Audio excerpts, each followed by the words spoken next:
Podemos, né? Podemos.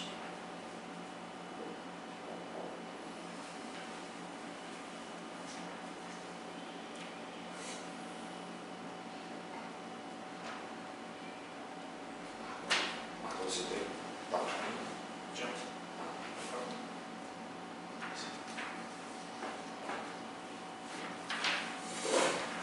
Bem, pessoal, bom dia. Gostaria primeiramente de agradecer a oportunidade de estar aqui nesse momento. E só para a gente estabelecer alguns procedimentos, alguns momentos de interação que eu planejaria que acontecessem durante a aula, eu vou simular aqui, ok? Então, vamos lá. Bom dia, gente. Lembrem que eu não recebi e-mail essa semana sobre a questão do material, mas eu trouxe aqui impresso, caso alguém precise, o material de aula, então vocês podem solicitar, tá bom? Eu vou instalar aqui e enquanto isso a gente vai discutindo como a gente terminou a aula passada. Lembram que a gente falou a respeito do pensamento algébrico nessa linha de tendências, né? E aí ficou para vocês um exercício a respeito de uma função do primeiro grau. E aí a gente vai tentar entender quais eram os objetivos para dar o gancho para essa nossa aula de geometria, tá bem? Deixa eu iniciar aqui a nossa apresentação que a gente vai iniciar essa discussão. Todo mundo leu o artigo que eu deixei para essa semana, correto? Então, nossas discussões vão ser, a gente vai iniciar embasadas nele. Deixa eu colocar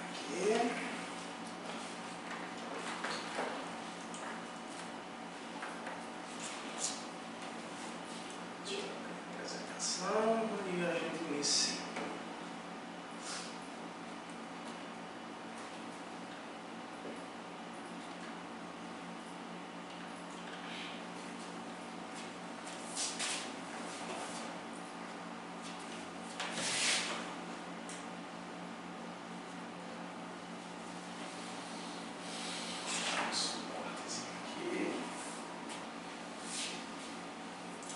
Então, vamos começar nossas discussões a respeito desse problema que ficou para vocês darem uma olhada em casa, tá bom? Então, vamos lá.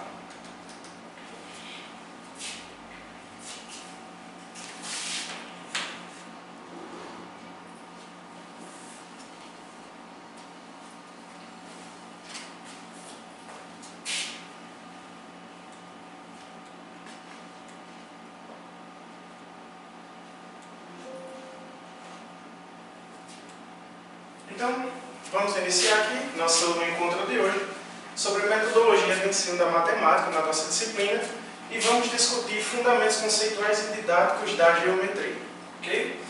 Então, na aula passada, só para a gente relembrar, a gente tinha visto o pensamento algébrico, né, aquela capacidade que nós temos de operar com desconhecido, fazer generalizações e a principal função era operar no desconhecido e a gente terminou falando de representações.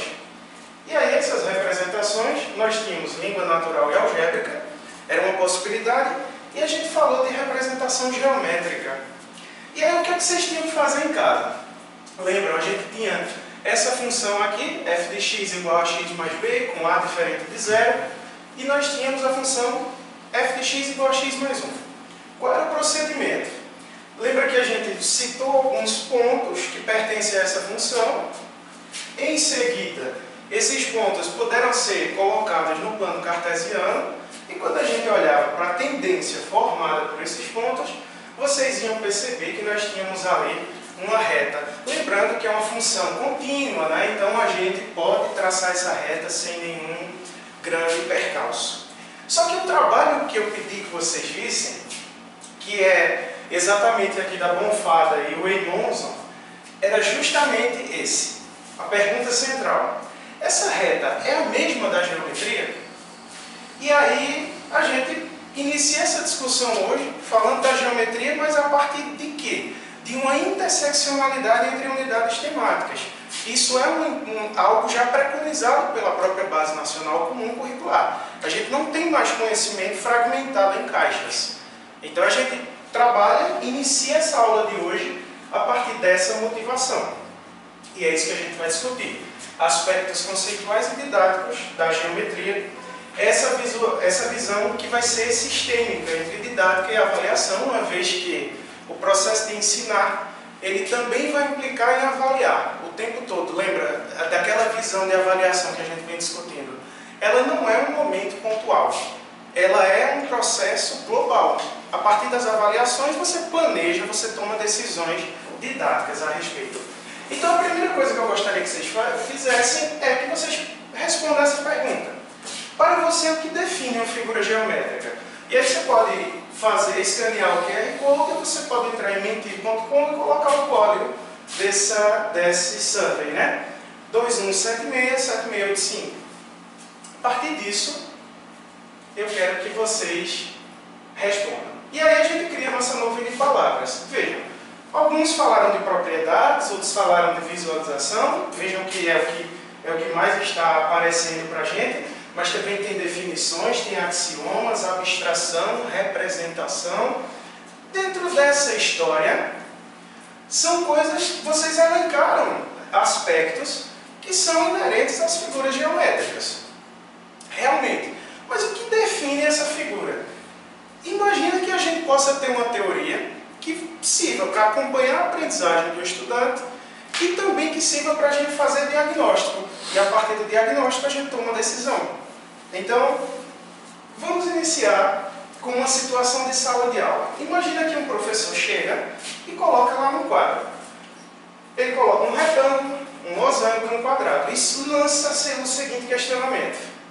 Todo quadrado é um retângulo e pede para os estudantes justificarem suas respostas. Aí o aluno 1, ele diz assim, não, porque o quadrado tem todos os lados iguais e o retângulo não. O aluno 2, ele diz, sim, porque o quadrado tem 4 ângulos retos, que é a característica do retângulo. O aluno 3 vai dizer, depende da definição de retângulo que estamos usando. Então percebe que todos eles mobilizam algo a respeito desses quadriláteros. Talvez, lembre daquela história, né? Não avaliar só para classificar, avaliar para que você possa diagnosticar também. Então, que essa avaliação possa ser qualitativa. O estudante 1, ele percebe alguma coisa, o estudante 2, ele faz a correlação direta com a característica de retângulo, ele fala dos 4 ângulos retos, ele consegue fazer a conexão entre figura e propriedade. Então vamos pensando que essa construção se dá de vários fatores. Imagina que eu possa ter uma teoria que consiga amarrar tudo isso. E aí, o nosso percurso de hoje é justamente discutir fundamentos conceituais e didáticos da geometria. Para isso, a gente faz uma digressão aí entre epistemologia, a gente vai falar de teoria de aprendizagem, a gente vai falar de currículo, a gente precisa falar da situação em rede, porque vocês estudam aqui em Pernambuco, então provavelmente vão atuar na rede pernambucana de educação. É importante a gente saber como é que a rede se encontra atualmente. A gente vai falar do papel da mediação, né, o professor como mediador ali entre o aluno e o saber, e falar de avaliação. E veja que é esse ciclo que a gente vem percorrendo entre todas as unidades temáticas. Hoje é a vez de a gente discutir geometria, especificamente no encontro de hoje, geometria plana. Ok? Então vamos lá. O que nos diz a epistemologia da geometria? Né? A gente vai remontar com o significado aí da palavra geometria, que vai falar exatamente estudar as medidas da Terra. E essas são demandas já muito iniciais, muito primitivas da sociedade, né? Dessa necessidade de resolver problemas, de construir casa, de delimitar terreno. Então a gente tem essa razão de ser para a geometria. Mas a gente pode retomar alguns pontos específicos dessa história. A gente pode falar de Tales de Mileto, por exemplo, com o Teorema de Tales, vocês sabem, aquela experiênciazinha de medir a altura da pirâmide sem utilizar um instrumento de medida. Ele consegue fazer isso a partir da razão, né, de semelhança entre triângulos, e aí ele consegue ver a luz do Sol, etc. A gente pode puxar com certeza Euclides, né, e que vai ser autor aí de um dos livros mais importantes da história da humanidade, que a gente vai tratar dos elementos. Um desses volumes é justamente falando de geometria, de conceitos geométricos. E aí isso vai ter alguma repercussão. Qual é? Em Os Elementos ele traz alguns axiomas, que são aquelas propriedades que a gente aceita como base para a construção do conhecimento geométrico. Assim como vocês têm, por exemplo, os axiomas de Peano que vão definir os números inteiros. Então a gente tem os de Euclides para fazer a construção da geometria. E aí vocês sabem que são vários axiomas, né? A gente tem o axioma de que por um ponto podem passar infinitas retas, por 2 pontos passa uma única reta, até que a gente chega nesse axioma, que é o axioma das paralelas, né? Que ele vai dizer, ó, dado uma reta e um ponto fora dela, existe uma única reta paralela à reta dada, passando pelo ponto dado. E nessa tentativa, esse axioma, ele é polêmico no sentido de, a gente teve matemáticos que tentaram falseá-lo. E essa tentativa de falseamento leva a diferentes resultados que a gente pode trazer aí o Lobachevsky, por exemplo, a gente traz o próprio Gauss, mas a gente traz também o próprio Henri Poincaré, que ele consegue definir um modelo geométrico baseado em um disco. Olha esse exemplo aqui. Ele consegue trazer, a gente vai chamar isso aqui de H retas. Então eu monto um triângulo com 3 H retas, que são arcos de circunferência, e quando a gente olha para os ângulos internos desse triângulo e faz a soma, o que a gente encontra? 152 graus. Então, percebe que aí algumas coisas da geometria euclidiana vão passar a ser flexíveis. Em que ponto? Em um ponto que existem diferentes ambientes para a geometria. Essa que a gente constrói na educação básica é uma geometria euclidiana, predominantemente euclidiana, mas existem outras possibilidades. Claro que na educação básica o nosso foco vai ser euclidiana, essa geometria espacial. Ok?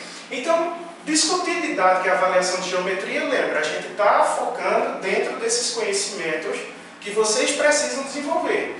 Então hoje a gente vai dar um toque especial no conhecimento de conteúdo e ensino, no conteúdo e estudantes e conteúdo e currículo, para que a gente possa visualizar a geometria dentro dessa gama de conhecimentos que são inerentes à nossa profissão, né?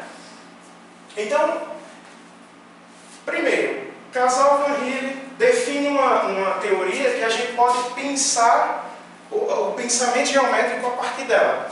Então nós temos elencados aqui vindo dos níveis 0 a 4.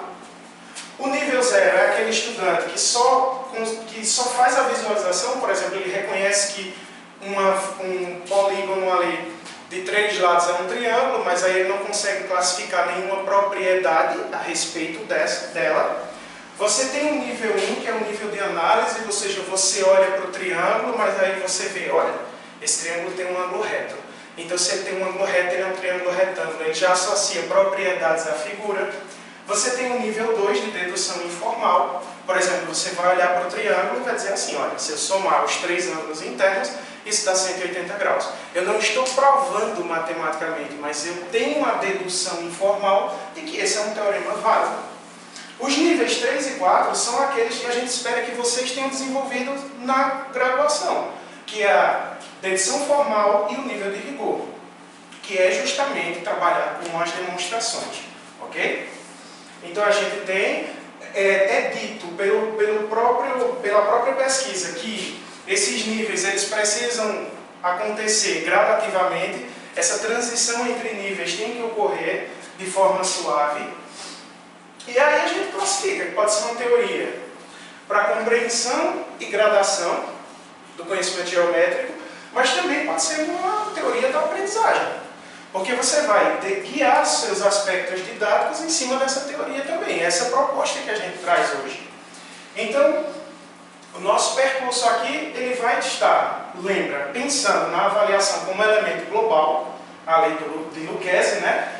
Ensino, aprendizagem, avaliação, currículo, essas coisas elas caminham juntas o tempo inteiro e o nosso percurso vai ser construído aí. Olhar o currículo de Pernambuco e também olhar diagnósticos em rede, com um banco de dados que a gente tem Power Hat. O que o currículo do Pernambuco vai nos dizer? Lembra que ele tem base na BNCC, né? BNCC é documento norteador de currículo e é desenvolvido esse currículo aqui. Vamos estudar o caso do círculo e da circunferência. Como é que esse currículo trabalha círculo e circunferência?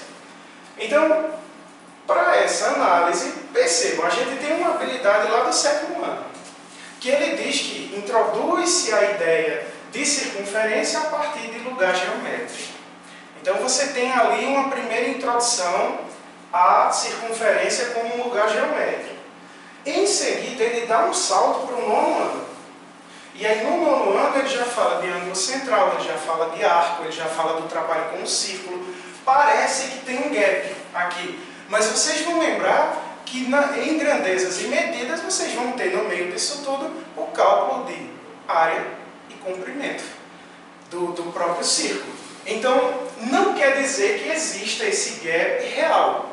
Você vai ter que trabalhar, lembra, na interseccionalidade das próprias unidades temáticas no currículo, tá bom?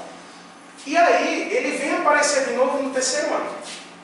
No 3º ano, já fazendo uma conexão com a trigonometria, porque ele já vai falar lá de ciclo trigonométrico. E aí eu queria que vocês prestassem atenção na palavra software, porque ela aparece em todas as habilidades. Vejam, com ou sem uso de software, utilizando régua e compasso. Então entra aqui a necessidade de que a gente possa olhar para isso aqui, pensando, claro, nas estruturas, nas adequações. A gente sabe que nem toda escola que você for trabalhar você vai ter um laboratório de informática, mas você vai ter que pensar em alternativas para trabalhar esse tipo de conteúdo. Então a gente tem esse percurso de aprendizagem, ele tem rompimento, né? Mas como é que a gente pode trabalhar dentro desse currículo espiral? Se você trabalha, introduz círculo e circunferência lá no 7º ano, e no 8º ano você vai dar área e comprimento do círculo, nada impede de que você retome esses elementos de construção. Até porque a gente sabe que não pode ter esse rompimento, por exemplo, de 2 anos. Né? O estímulo do currículo ao uso da geometria dinâmica, que ela vai ter uma força muito grande, porque é um ambiente flexível, que você consegue visualizar propriedades, as propriedades em movimento, em tempo real. Então, são coisas agradáveis para se construir esse conhecimento. E aí, é claro, gente, é aquilo que eu disse a vocês, precisa pensar, com certeza, na estrutura que você tem na escola disponível. Olha, eu não tenho laboratório de informática, então traz material manipulável. Ah, lembra daquela experiência que a gente já discutiu? Pega um barbante, tenta fazer uma circunferência, divide o comprimento dela, porque o barbante você pode esticar, então você consegue medir direitinho. Divide o comprimento pelo diâmetro. O que é que você encontra? Você pode investigar que várias vezes você vai fazer isso e vai se aproximar do valor de π. Então é uma razão especial que você pode trabalhar. Então as possibilidades são tremendas, né?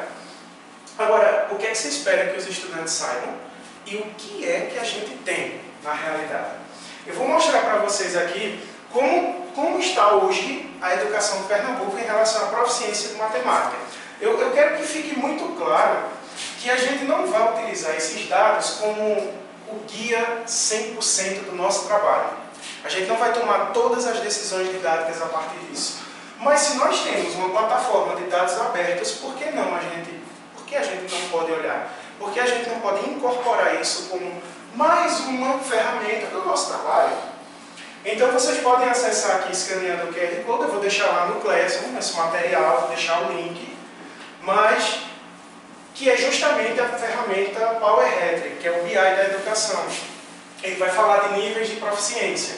Olha no ensino fundamental como anda a proficiência dos nossos estudantes. A gente tem, ela é uma avaliação classificativa, ela é censitária, a gente está falando de escolas municipais e estaduais que participam dessa avaliação, e percebe que ela vai dando gradatividade entre níveis, né? Elemental 1, 2, básico e intermediário. A gente vai falar que o estudante elemental 1 ele não desenvolve os conceitos esperados para a sua etapa de escolarização. O Elementar 2 desenvolve de maneira incipiente. O básico, ele vai ter uma proficiência adequada e o desejável vai cumprir todos os objetivos de aprendizagem. Pelo menos de acordo com a prova. Percebe que dá quase 50% quando a gente soma os níveis elementar 1 e 2. Então a gente tem um problema real que está acontecendo e que a gente precisa tentar corrigir justamente pensando na inclusão, pensando em adotar outras metodologias também. E o ensino médio, como é que está? Olha isso aqui. O ensino médio piora um pouco a situação. A gente tem um nível de proficiência maior do que 50% nos níveis elementar 1 e 2, ou seja, você não desenvolveu, o teu aluno não está desenvolvendo nem o que é básico, nem aquilo que é o mínimo que se espera dele para essa etapa. Então, só para depois vocês darem uma olhada no material com calma, eu tenho a descrição, coloquei ali para vocês a descrição de cada nível desse, mas percebam que é algo que a gente precisa se preocupar. Se a gente vai para campo, se a gente vai trabalhar, é preciso uma preocupação. Claro que, lembra, vou chamar a atenção, não é que vai guiar 100% do teu trabalho, mas é uma ferramenta a mais. Olha como é que ele trabalha lá nas avaliações diagnósticas, por exemplo, o que é trabalhado, que explica esses resultados. Olha isso aqui. Uma questão que ele pede para que você reconheça qual das equações é uma circunferência. Exatamente naquela linha da interseccionalidade que a gente iniciou a aula. Mas vejam que são questões sem contextualização, são questões muito diretas, que trabalham a formalidade, porque você tem que reconhecer, por exemplo, que aqui você tem coordenadas do centro, que ali você tem um raio elevado ao quadrado, e tudo bem. Mas perceba que se você tira a sua avaliação, é por isso que eu estou dizendo para vocês, não são dados que têm que ser absolutos, que tem que guiar todo o teu trabalho, mas percebe que uma avaliação desse tipo aqui, a gente tem que ter um olhar um pouquinho mais qualitativo, para que a gente possa fazer críticas a esse tipo de avaliação, avaliação de larga escala, mas necessitamos unir isso, né? Unir o útil ao agradável. Se a gente tem uma plataforma, por que não usar, né? E aí, só para chamar a atenção de vocês, tá? Essa tem que ser mais uma ferramenta, não pode ser tudo. Você trabalha, quando você chega na sala, você tem diagnóstico o tempo inteiro durante a aula. O tempo inteiro você tem diagnóstico. Você tem um estudante que frase a testa, você tem um estudante que levanta a sobrancelha. Você sabe, não é preciso que isso seja verbalizado. Mas você sabe quando o estudante está apresentando alguma dificuldade de entendimento. Então, é um processo que acontece várias vezes. Não é que a avaliação diagnóstica tem que ser num momento pontual, antes de iniciar o conteúdo, todas as vezes. Às vezes você pode colocar um quiz, às vezes você pode colocar uma nuvem de palavras, você pode fazer uma tempestade de ideias e você vai perceber os níveis que o teu estudante, ou pelo menos aquela coletividade, estão apresentando. E aí é preciso discutir o nosso papel enquanto professor. O docente ele é um mediador, né? Ele toma decisões didáticas e faz essa mediação da relação do estudante com o saber. E aí, vamos lembrar aqui da própria ideia de transposição didática, que a gente já vem dizendo, que vocês já viram lá na disciplina de didática, não é? A gente precisa fazer identificação e designação de conteúdos de saberes como conteúdos a ensinar. E esse processo ele é muito importante. Os próprios parâmetros curriculares de Pernambuco afirmam lá que as qualidades das aprendizagens dos estudantes são afetadas em alguma medida pelas decisões do professor. Então, esse papel que a gente tem, que nós temos, ele é muito importante, né? E aí, pensando nas próprias relações aqui entre aluno, professor e saber, entre aquele saber a ser ensinado e o próprio saber ensinado, né? Você tem aí a questão do milieu, que é aquela questão do ambiente que você está promovendo para que aquela aprendizagem aconteça. Hoje eu vou trabalhar, por exemplo, com geometria dinâmica e a minha escola conta com um laboratório de informática. Eu vou levar os meus estudantes para lá. Você está trabalhando justamente nessa situação.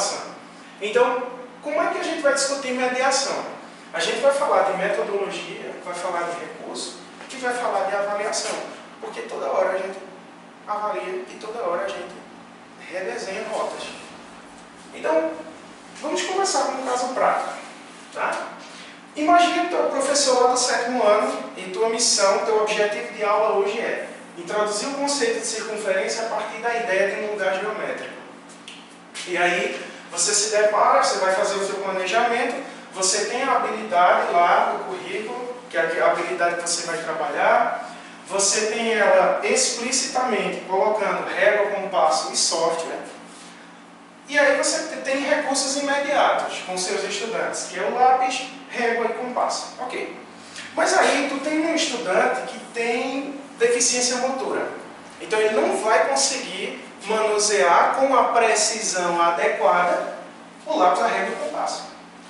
Claro que, gente, é aquela história, a gente não sabe que a realidade é que são turmas lotadas, você tem turmas de 50 estudantes, por exemplo, e você não vai conseguir dar aquela atenção especial a um estudante específico. Mas você pode adequar a sua prática para que a sua prática seja acessível para esse estudante. Então, você tem um estudante lá com deficiência motora, de repente ele não consegue escrever.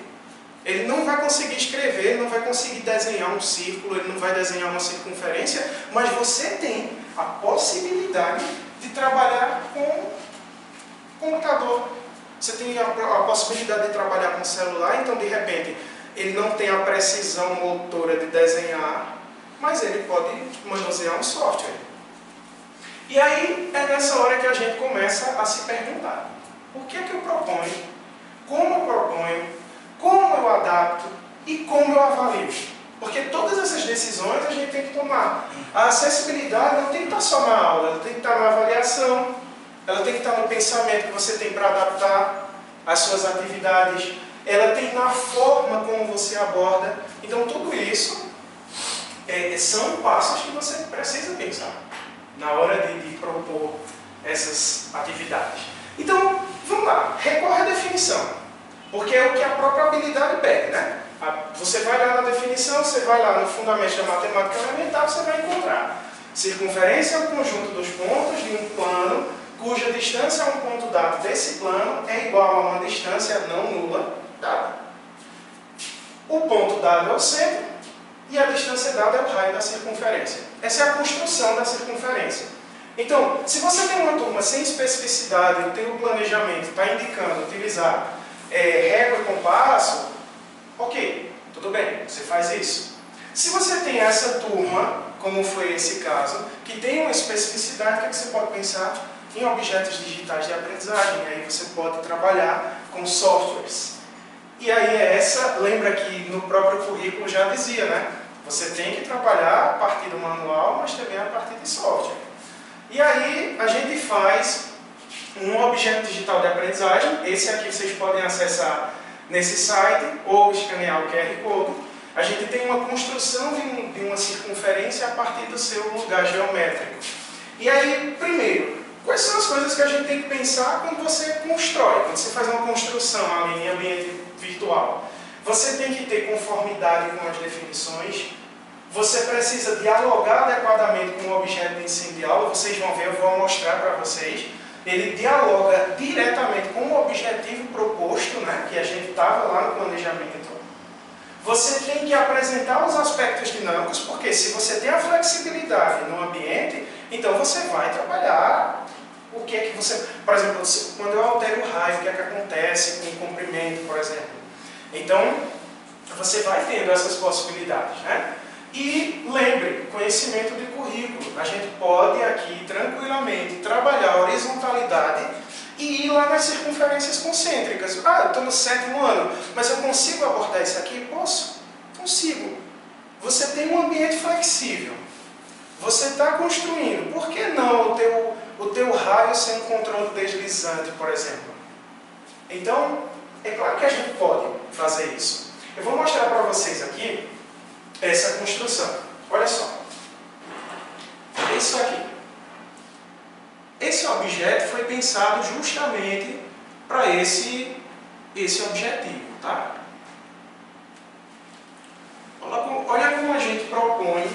isso aqui. Nós temos, tranquilamente aqui, nós temos inicialmente, a gente traçou um ponto C, que é um ponto dado, traçou um ponto P. Agora, qual foi a ideia por trás disso aqui? Antes disso, a gente chamou um centro e pediu aqui um raio. Esse raio como um controle deslizante. Aqui eu coloquei variando de 1 até 5, tá? E aí eu deixei o controle deslizante exatamente chamado de R, propositalmente, para a gente dizer que é o raio. Fiz um círculo que passasse por C, ele está aqui, ó, ele estava oculto. Posicionei um ponto P em cima desse círculo, e aí a gente garante que ele vai ficar fixo aqui, então ele vai estar sempre nessa órbita.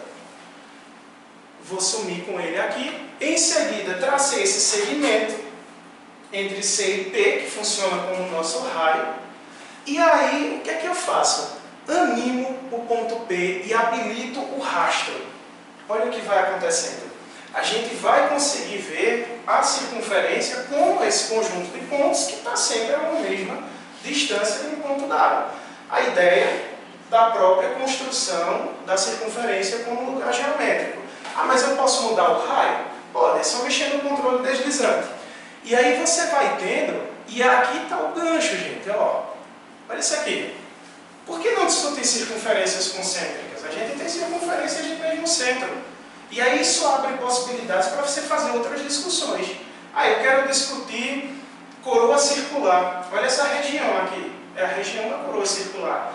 Então, quero discutir o conceito de círculo. Aí você vai destacar que essa é uma região do plano que está limitada aqui pela circunferência. Então, esses pontos internos aqui também fazem parte do círculo. E aí você vai conseguindo. Se você consegue trabalhar essa forma, olha só, circunferência de raio 4, de raio 5, ele é dinâmico.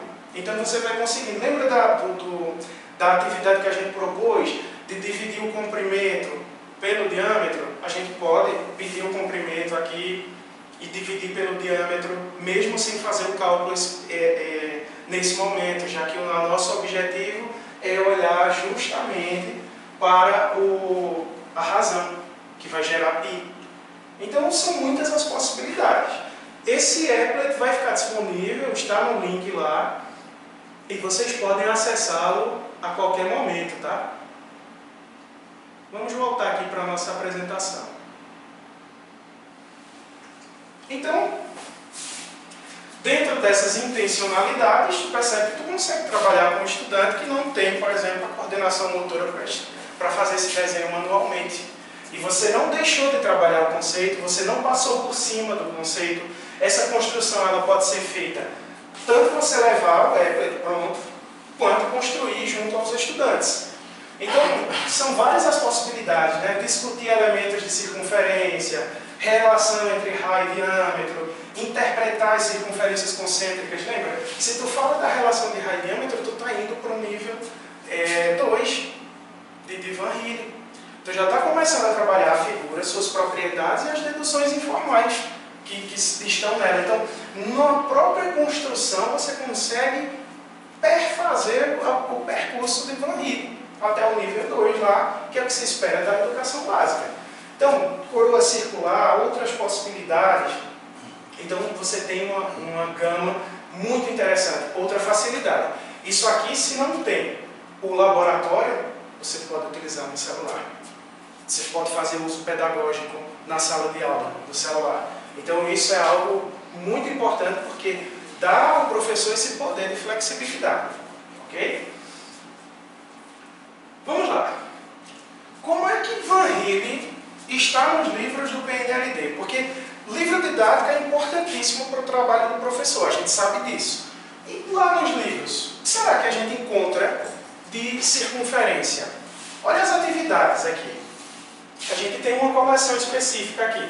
Olha essa atividade. Ele dá a medida do raio, a medida do diâmetro e pergunta quanto mede o raio. Vê, ele está aqui. Em que nível a gente pode classificar isso aqui? Exato. A gente pode classificar isso aqui como uma medição informal. Você compreende as definições, você identifica mesmo sem precisar de ter a figura para olhar, porque o estudante que necessita da figura para identificar, ele está no nível 0. Ele só consegue reconhecer a partir da visualização, né? A gente tem outra aqui, para desenhar no caderno uma circunferência. Então, ele dá aqui a medida do raio e dá a medida do diâmetro e você tem que fazer esse desenho. Vê que ele está induzindo o uso de régua e compasso, né? A gente está sendo induzido para a construção manual, mas você pode fazer isso de forma eletrônica também. Olha essa aqui. Ele dá a figura e depois pergunta quem são raios, quem são cordas, quem são diâmetros. Como é que a gente avalia o nível dessa questão? Isso, a gente está no nível 1. A gente olha para a figura, ela está aqui, identifiquei que é uma circunferência, mas eu estou pedindo algumas propriedades pertencentes a ela, a essa construção dela. Sobre as atividades, o que é que a gente pode dizer? Pouca contextualização, essa não é uma crítica só dos livros do ensino fundamental, ela também é dos livros do ensino médio, apresentam baixa contextualização, né? Digamos que o encadeamento ele não segue muito uma lógica progressiva, como são os níveis de Van Hille, né? Eles estão presentes, mas não encadeia totalmente com as sequências de ensino. E aí é aquela história, gente. O professor precisa ter autonomia, precisa conhecer conteúdo, precisa conhecer currículo, precisa conhecer o horizonte do conteúdo. Por quê? Porque ele vai discutir quando, como e por que utilizar o livro didático. Ele vai ter essa autonomia para fazer a crítica sobre esse trabalho. Então, isso é muito importante, né? E aí a gente toca num ponto que é impossível discutir ensino sem discutir a avaliação. Avaliar um processo. E aí a gente já começa logo quebrando esse mito de examinar e de avaliar, né? Examinar lembra pra gente um momento pontual. Avaliar não, avaliar é um processo. Então, a gente vê muito aqui em Luquezzi, ele é muito firme quando ele diz, né? Avaliar se caracteriza pelo seu diagnóstico e pela inclusão. Você vai incluir, lembra, a gente está falando de inclusão, a gente falou de inclusão de estudantes portadores de deficiência, mas a gente pode pensar tranquilamente na inclusão a partir das assimetrias. A gente acabou de ver na Power Hatred. Como é que aquela realidade do estudante elementar 1 e 2 está dentro de uma sala de aula? Como é que a gente consegue remediar essas situações? Então, pensar na inclusão também dentro das assimetrias no próprio conhecimento, né? E aí lembra que o processo ele pode ser diagnóstico, formativo, somativo. O diagnóstico, a gente fez essa empreitada agora, olhando na Power Hatred, a gente viu uma situação, mas você pode, com certeza, utilizar outras atividades, outras propostas com a sua turma, como forma de diagnóstico. Você tem a formativa, que é justamente aquilo que acontece durante o processo. Então, se você solicita uma construção geométrica, seja no software, seja com manual, se você abre um debate, se você escuta o estudante, se o estudante consegue explicar coisas que ele está entendendo, então esse é um processo formativo. E somativo, gente, não pode ser só no final do bimestre, no final do trimestre, e aí você vai gerar uma nota, e se o aluno tirar 6, ele passou, se o aluno ficar abaixo de 6, ele reprovou. Porque a lógica é diferente, a gente precisa avaliar como um processo, não como um momento, tá? E aí dentro desse processo que a gente vai ter inclusão, vai ter diagnóstico, vai ter intervenção e avaliação, isso acontece várias vezes. Isso acontece durante a aula. Você corrige rumos durante a aula por diversas vezes. E aí você vai conseguindo ter que esses níveis de pensamento geométrico, eles podem nortear o teu trabalho, mas também podem nortear o diagnóstico desses estudantes. Você tem decisões que você toma em curto, médio e longo prazo. Você toma decisões de curtíssimo prazo durante a aula. Às vezes você está explicando de uma forma, o teu estudante vai lá, vai franzir a testa, você vai olhar e dizer, por aqui não vou atingir ele. Preciso recalcular a rota. E aí você vai conseguindo, você vai pensar em inclusão e você vai decidir para as próximas aulas, para o segmento da disciplina. E isso tudo envolve um processo. E aí vamos trabalhar um dos objetivos da disciplina? Vamos olhar para protocolos de estudantes, e aqui eu trago para vocês uma pesquisa de logs que ele desenvolve o conhecimento de triângulo junto aos estudantes com a teoria de Van Hillen. Então, veja essa primeira questão. Quantos triângulos você identifica na figura? Que nível a gente classifica uma questão dessa? Isso, 0. Visualização. Ele só precisa visualizar o que é triângulo ou não para marcar. Aí olha o que ele encontra de resultado. Tem estudante que vai marcar aqui, ó, faz a marcação, ele começa a reconhecer o que são triângulos, mas ele não conhece, não consegue marcar todos. De repente, a gente tem uma invariante de posição aí no ar. Um triângulo que não está posicionado de uma forma tradicional, de repente o estudante não consegue. Esse estudante, o que a gente pode afirmar dele? Ele desenvolve o nível 0, mas não de forma completa. Não é? Ele identifica os triângulos, mas não identifica na totalidade. E aí a gente supõe, será que é uma invariante de posição? Será que é isso que está afetando o julgamento dele sobre algo ser triângulo ou não? Vê isso aqui. Sabendo que um triângulo equilátero tem todos os lados com medidas iguais, dentre as figuras, qual pode ser considerado um triângulo equilátero? Primeiro, o que é que a gente classifica? O nível 1.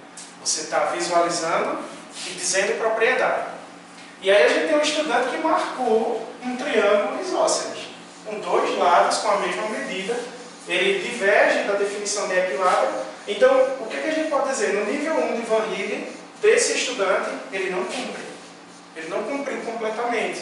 Então, é algo que você veja como você tem a ferramenta para olhar, diagnosticar e planejar a intervenção.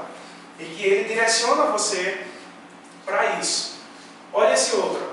Qual a medida dos ângulos internos do triângulo equilátero? E por que eles têm essa medida? Aí você tem duas respostas aqui, de dois estudantes. Um diz que mede 60, porque se somar todos os ângulos, isso vai dar 180, e se você dividir por 3, dá um ângulo de 60. Esse estudante, ele faz claramente o quê? A dedução informal. Ele olhou para o triângulo, ele sabe que precisa somar 180 na geometria euclidiana. Como eles são iguais, eu consigo dividir por 3 e eu vou ter um resultado igual de 60 graus. Então, vê como ele consegue mobilizar o conhecimento geométrico envolvido aqui. Esse estudante, a gente pode dizer que cumpre o nível 2 claramente. Esse aqui diz, ó, 90 graus, porque todos os lados são iguais. Percebe? Ele não consegue identificar. Ele já consegue ter uma questão aqui, que se ele pensar mais um pouquinho, ele vai dizer, olha, 90 com 90 com 90, 270 graus. Isso já quebra a própria propriedade que o triângulo tem. Então a gente tem dois estudantes, um cumprindo e outro não cumprindo esse nível. E aí imagina que tu é o professor dessa turma. Você tem esses resultados em mão. Que decisões você toma para reconduzir esse processo de ensino de triângulo? E aí a gente tem várias possibilidades, né? Você pode utilizar geometria dinâmica, você pode construir vários triângulos, pedir as medidas dos ângulos internos e você vai ter lá claramente que todos vão dar 180 a soma. Você tem a possibilidade de construir isso manualmente. Se é um estudante que atinge melhor manualmente, você pode pensar nessa construção a partir disso. Você pode abrir um debate, você pode pedir que eles mesmos possam falar sobre a atividade. E aí, nesse confrontamento das respostas, você já vai conseguindo conduzir, de forma que você não vai dar a resposta, mas você vai conduzir os estudantes a uma conclusão válida, matematicamente válida. Em síntese, o que é que a gente traz aqui? O ensino de geometria, ele deve se dar de forma que considere os conhecimentos prévios dos estudantes, e aí eu vou dizer, não é só geometria, né? Que são todos, mas como a gente está falando de geometria, hoje a gente está com foco posto em geometria. A avaliação precisa ter diferentes recursos, precisa possibilitar que o estudante, por vezes, consiga desenvolver ali a sua individualidade. Então, essa questão de, às vezes, você faz uma atividade escrita, às vezes você faz uma atividade oral, às vezes você faz um seminário, você deixa que o estudante possa expressar a forma como ele está entendendo. A inclusão, ela precisa perpassar essa ideia de que você só precisa incluir durante a aula, mas você precisa avaliar de maneira inclusiva, você precisa trazer acessibilidade. E a avaliação não deve apenas classificar, gente, bate na tecla. Ela precisa guiar as suas decisões, tá certo? Ela precisa ser o elemento-chave para guiar as suas decisões. Você vai planejar, pensar, repensar e tomar decisões que vão influenciar nas aprendizagens dos teus estudantes, né? E aí, o que é que vocês vão fazer essa semana? Vocês vão preencher o formulário do memorando de aprendizagem. Lembra que vocês podem, vocês vão poder, podem escrever, escanear e submeter no formulário, ou vocês podem digitar as impressões de vocês. Lembra daquele clássico memorando, né? Quais foram os pontos-chave, o que é que você teve mais dificuldade, que conceito não ficou bem entendido.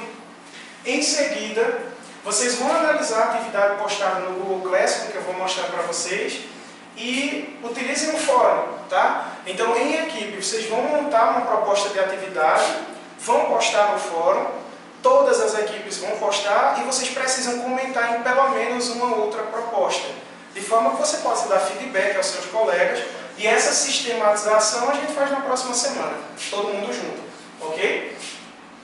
E para introduzir o próximo tema, eu quero que vocês leiam esse artigo que vai falar sobre teoria dos campos conceituais e geometria espacial.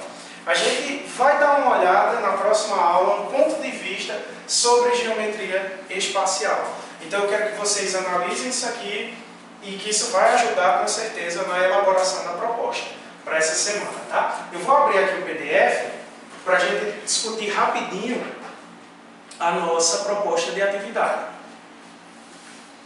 Vejam só. Lá vocês vão encontrar, né? Então eu tenho aqui, vocês vão ter o guia, né? Dizendo qual é o texto que vocês vão ter que ler e tudo mais. Em seguida, a partir dessas discussões, trazendo Van Healy, pensando na geometria espacial, e aí, por favor, analise o currículo, da mesma forma com que a gente fez aqui. Eu quero que vocês construam uma proposta que contenha na sua estrutura esses tópicos, né? Integrantes, tema da atividade, recorte do conteúdo de geometria espacial. Você quer pensar em cálculo do volume, você faz esse recorte. Você quer pensar no reconhecimento de representações de formas geométricas, você vai fazer esse recorte. Traz as habilidades do currículo, porque esse é um processo que vocês vão enfrentar na vida de vocês, na profissão de vocês o tempo inteiro. Pensa numa justificativa, nos teus objetivos de aprendizagem, que metodologia você iria adequar, e aqui eu vou trazer fortemente que essa proposta seja pautada ali em Van Healy. Traz os teus recursos didáticos, como é que você pensaria em avaliar, coloca aqui pelo menos 2 casos de acessibilidade que você precisaria lidar na turma. Tá? Imagina um estudante de baixa visão, ou um estudante cego, como é que você poderia trabalhar a partir de um material manipulável, por exemplo. Então, pensa nessas possibilidades. Coloca as referências e aquela mesma coisa. Vocês vão postar e comentar na atividade do outro grupo. E aí, semana que vem, a gente faz uma tempestade de ideias aqui com tudo que vocês trouxeram e a gente discute proposta por proposta e apresenta esse artigo. Tudo bem? Deixa eu mostrar aqui. Então, vamos voltar aqui para a gente fazer o fechamento, tá? Então, para essa próxima aula, vocês vão ter as referências aí do material, porque vocês podem consultar, tá bom? Qualquer coisa, qualquer dúvida, vocês podem entrar em contato comigo via e-mail ou no próprio Classroom, tá? Comenta lá nas atividades individuais. E é isso, pessoal. Muito obrigado.